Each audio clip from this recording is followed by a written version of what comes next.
Chapter 185, The Beginning of a New Game. I stood face to face with Yuki, the tension thick in the air as we sized each other up. Then, out of nowhere, he casually asked, "Oh yeah, I've been wondering, how did you even find this place? Was he bold or just plain dumb? Who asked something like that to their enemy?" I replied bluntly, like I'd tell you that. He smirked. "Yeah, I figured. I didn't expect an answer. Rimuru-san's not that naive." He shrugged, acting disappointed, but it was clear he was probing for weaknesses, trying to gather intel through small talk. But just as Diablo had predicted, Moss' reconnaissance had been flawless. He deployed both a large decoy and a small, stealthy globe. The plan was simple. Let the digger get caught to lower the enemy's guard, while the real scout stayed hidden and continued surveillance. One got destroyed, no problem. The other slipped into camouflage unnoticed. Moss really was made for this kind of job. Time for a quick recap. Before recovering Veldora, our strategic objectives had been 1. Recover Veldora. 2. Eliminate any major threats. 3. Wipe out the Imperial Army. Now, mission mostly accomplished. All that remained was neutralizing the Emperor, but our priorities had changed. The new objectives: 1. Rescue Chloe. 2. Take down the Emperor. 3. Finish off Yuki. Rescuing Chloe took top priority, but it wasn't going to be simple, as long as she was bound by the three wishes orders. I couldn't safely retrieve her. Worst case, I'd have to absorb her and let Raphael analyze her soul to find a way to break the curse. But even with Raphael's power, the risk of failure was high. That's why eliminating the source, the controller, Yuki, was essential. Before I could make any move on Chloe, I needed to end this before he made her act. Yuki, meanwhile, was thinking through the situation as well. When he noticed our spy, he had anticipated trouble. But this was the worst case scenario. Even he couldn't hide his frustration. "Can't you just leave me alone?" Now he had to deal with it. Things were already bad. Vega was defeated instantly. Not that Vega was critical to his plans, but ordering Chloe to act now would be dangerous. Yuki wasn't stupid. He knew who stood above him now. Guy Crimson, Milim Nava, and of course, me, Rimuru. Leon Cromwell too, someone he'd already lost to once, and while Yuki had a better chance of winning against him next time, it was far from certain. But me, with my rapid growth, I was a wild card. He couldn't predict what I was capable of anymore. If he made Chloe fight me and failed, she'd break free from his control. His ideal scenario was for us to destroy each other, and then swoop in and steal our powers. But if he failed to claim those powers, he'd have to deal with an enraged Millie next. Luckily for him, I didn't know he had only one order left. If I had known, I would have acted already. That's why hiding Chloe was the right move on his part.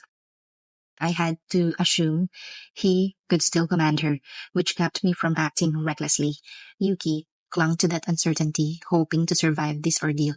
Worst case scenario, he'd use his trump card, though he really didn't want to. He glanced toward the demons under my command. They were terrifying. Three of them, Testarossa, Carrera, and Ultima, stood like pillars of dread. Even Demon Lords looked weak in comparison. He could maybe handle one of them, but all three, no chance. And demons don't obey those weaker than them. The stronger their rank, the shorter the time they remained bound after summoning. So if I wasn't stronger than them, there's no way they'd be listening to me now. Yuki was nearly ready to play his last card right then and there. Man, if only the Emperor had used Armageddon before Rimuru showed up. And just then, things took a turn in Yuki's favor. Elsewhere, Testarossa scanned the area with her sharp senses. No threats nearby. The outskirts of the imperial capital were quiet, except for the battlefield littered with 100,000 lifeless soldiers, not truly dead, but not alive either. She assured me we could handle whatever Yuki tried. With Vega, Carrera turned her attention to Ultima. Their mission was clear. Release the Emperor. That was the contract.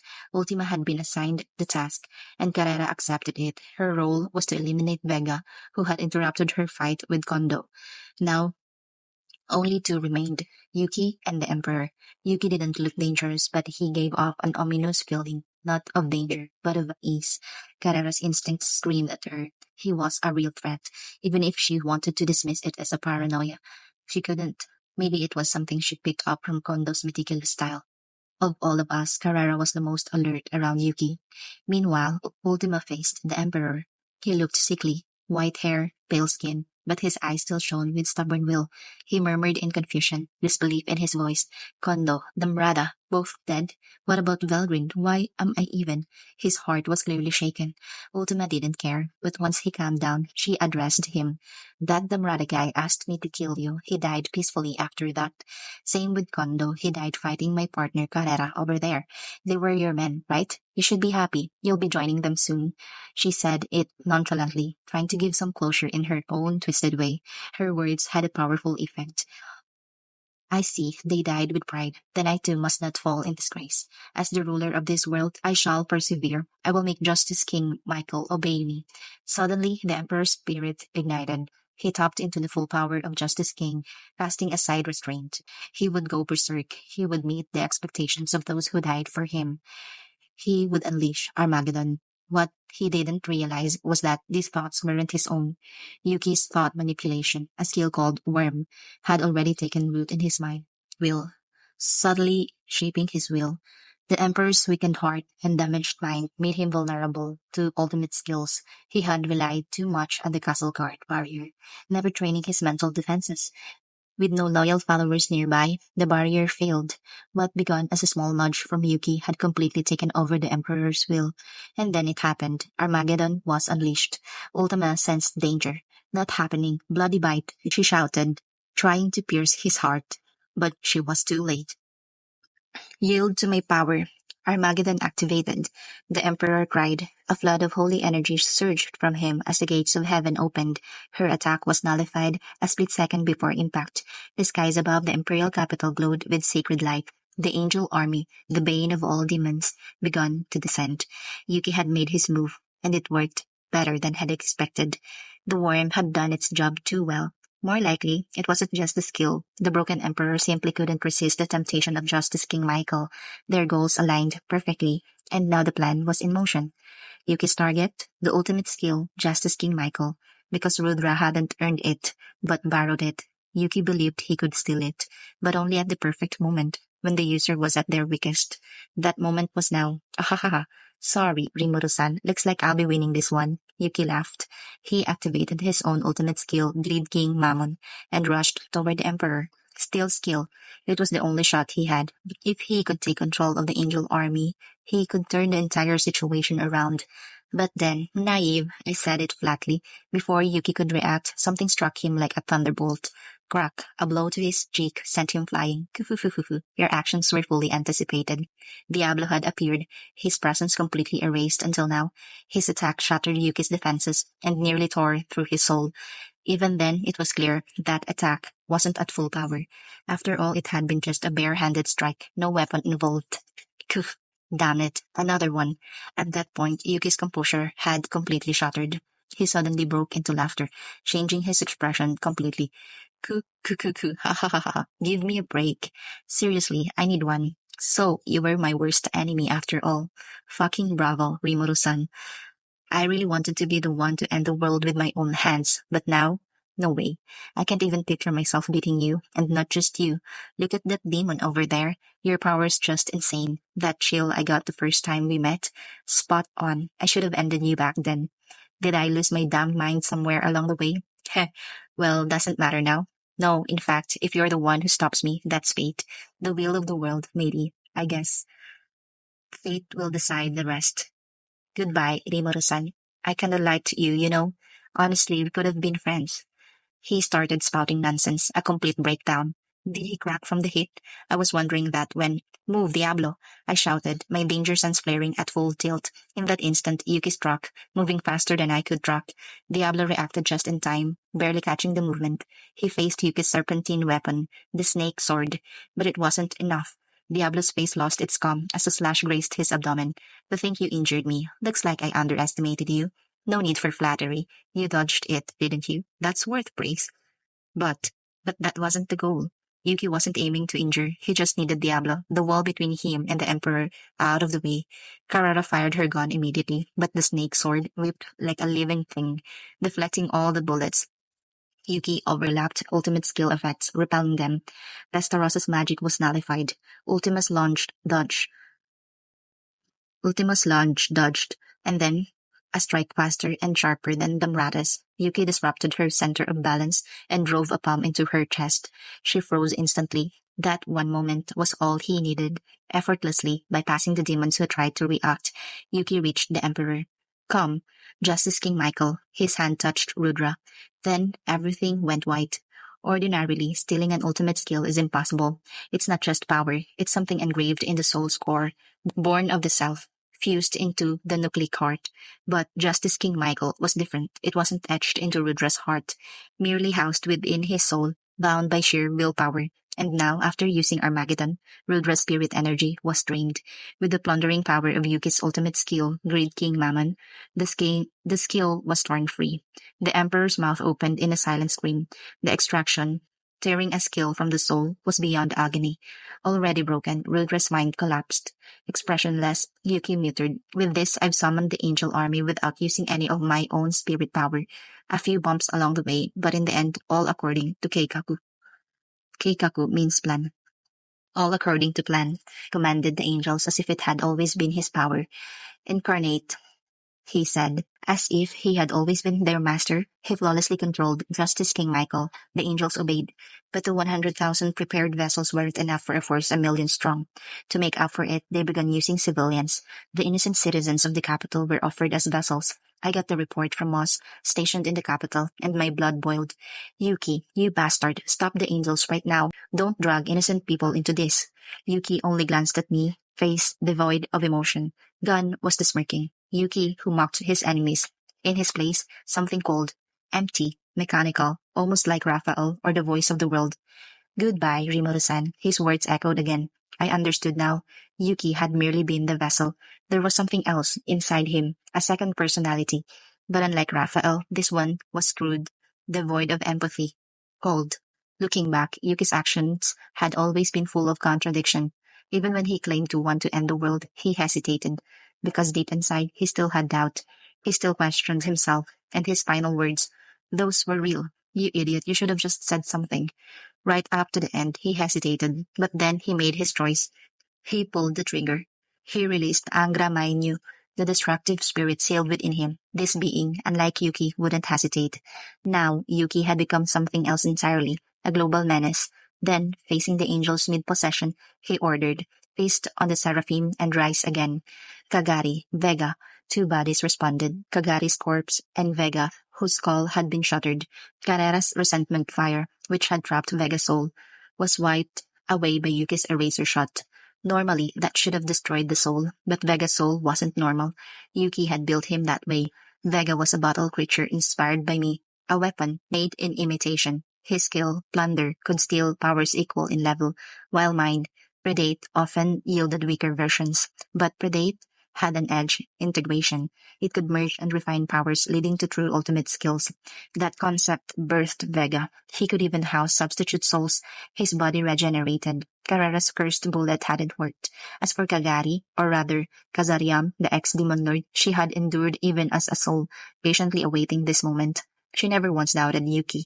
And now, the two of them were reborn as holy beings, having devoured the seraphim, with strength rivaling awakened demon lords. Seeing them return, Yuki turned to me and spoke.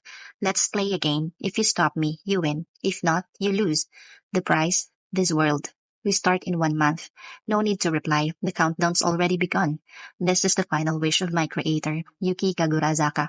It was pure selfishness. Then he turned to Chloe, who had been hiding all this time, and issued a command. "Keep Guy busy. I don't care if you kill him. Just don't let him interfere with the game." Chloe stepped out with a pained expression, clearly wanting to say something. She only nodded. I wanted to speak to her too, but the moment had passed. If Yuki had sent Chloe after me, things would have been dire. As it was, I was relieved. Fighting her now would have spelled disaster. The Devil Lords would have been overwhelmed. Even with reinforcements, the Angel Army would have been trouble. This was all going according to Yuki's, no, Angra Mainyu's plan. He wanted this to be a game between us. Was it to stall me or to save me? Who knows? Maybe he just couldn't bring himself to destroy the world outright. A crazy, Yuki-like choice. But the fight wasn't meant to happen now. Attacking him would have done nothing. Not while he had castle guard. We were at a disadvantage. I had to accept this reprieve. As if his work here was done, Yuki vanished, taking his lieutenants and the angel army with him. Most likely they returned to the heavens through Michael's power.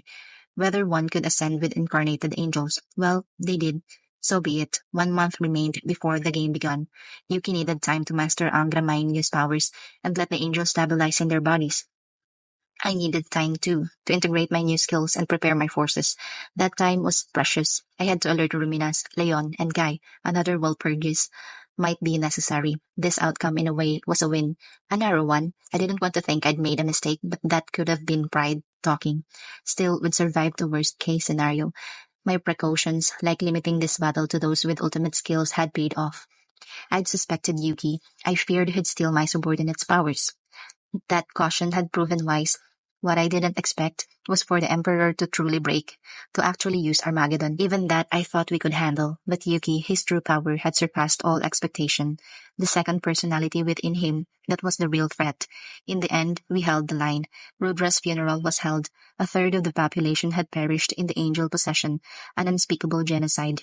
Vilgrain personally performed the cremation with her flames of purification, a sorrowful end for a hero who lived too long, but one honored by a dear friend. I won't speak further of Rudra's life. That would be presumptuous. Only this, our contract was fulfilled. I then declared my control over the capital, offering condolences to the survivors. I ordered the suppression of uprisings and prioritized public safety. Krishna would be arriving from Tempest in 5 days with a full army. I'd leave the rest to him. My initial plan was to destroy the empire in revenge, and now somehow I ruled it. But so be it. With the emperor's government gone, only the nobles remained. Leaving them unchecked would invite chaos. At the very least, I could honor Rudra's wish to protect the people, not as a demon lord, but as someone who was once human. Once Krishna arrived, I would return to Tempest. Orders had already been given, preparations underway for the final battle. 1 month later, the war that would engulf the entire world began. End of chapter 185. Side story, Guy Crimson. His birth or manifestation occurred in the distant past. Born as an absolute being, he commanded respect and obedience through sheer charisma. He was the embodiment of pride. Had he followed that path to its end, he might have been known as the king of the underworld. Yet, by some strange twist of fate, this being appeared in the overworld, an accident that would dramatically change his destiny.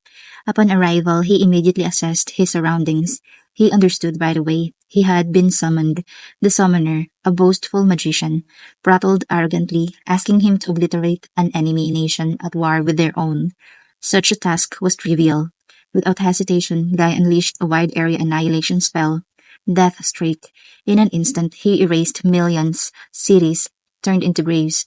He felt nothing, but in harvesting so many souls, he underwent a change. He ascended to a true demon lord. Just 10,000 human souls, it seemed, were enough to reach this state. And so he wondered, what if I collect even more souls? Intrigued and eager to thank the one who summoned him into such a chore, he called forth 2 archdemons, giving them a single command: erase this country from existence. Having ascended, he was in a rare good mood, and so the very land of the summoner, his own country, was reduced to ash.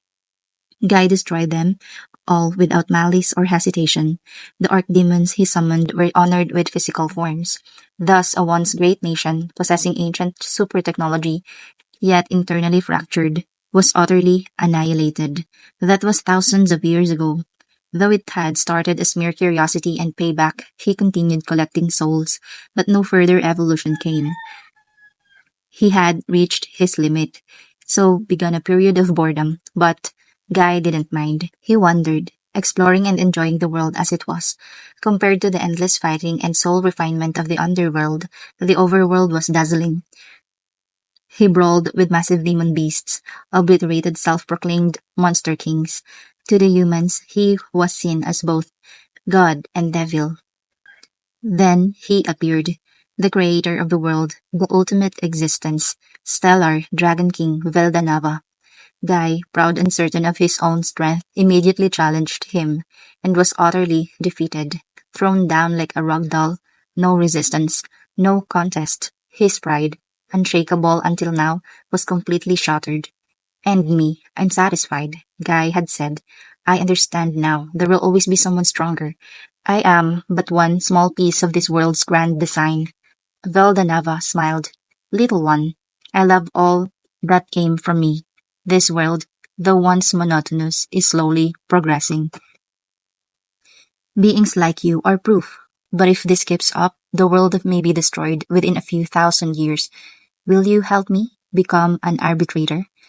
Guy remembered the magical nation he destroyed, humans fighting each other, filled with ego and foolish pride. That was truly disgraceful. He didn't hesitate. Why not?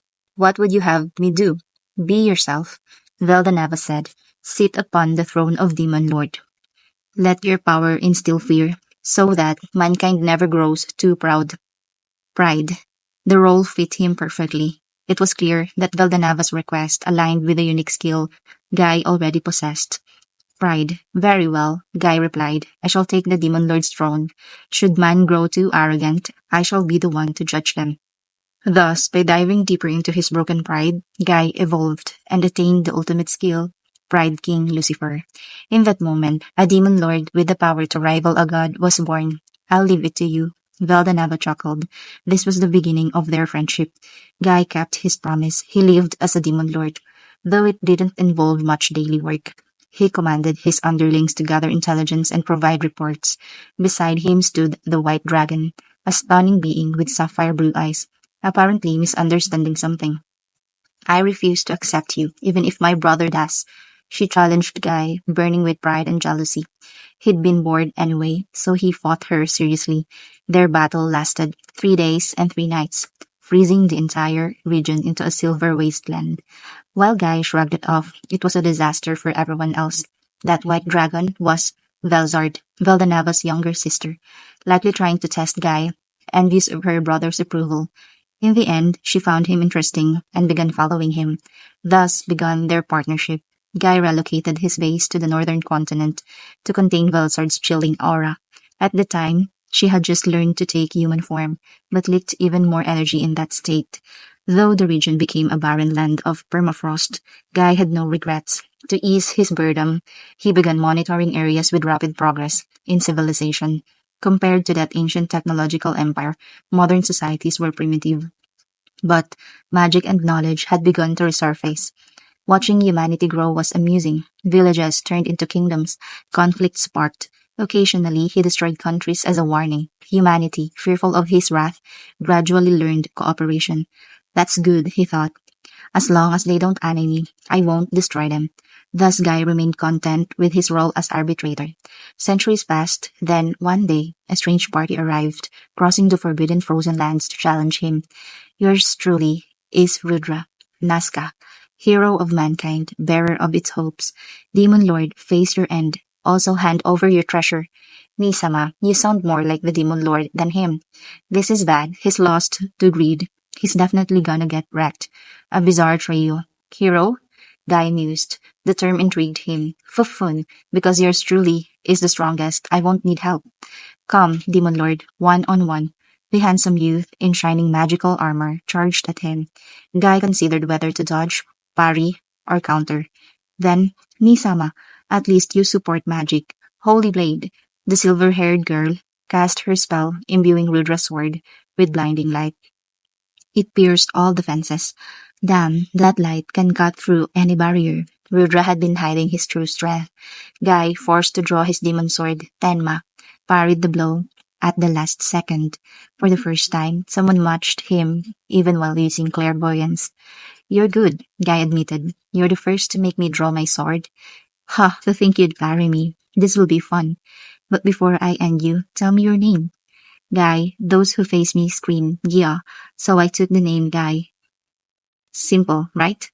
That's not how names work at all. Hey, his hair's a beautiful cardinal red color. Don't go giving away my name. Belgrind interjected. All right, Crimson then. Better? Close enough, I guess. Perfect. From now on, you'll be Demon Lord Guy Crimson. And so, thanks to Rudra's antics, the name Guy Crimson was born. He hit Rudra hard enough to send him into a coma, but their fates were now intertwined. End of side story.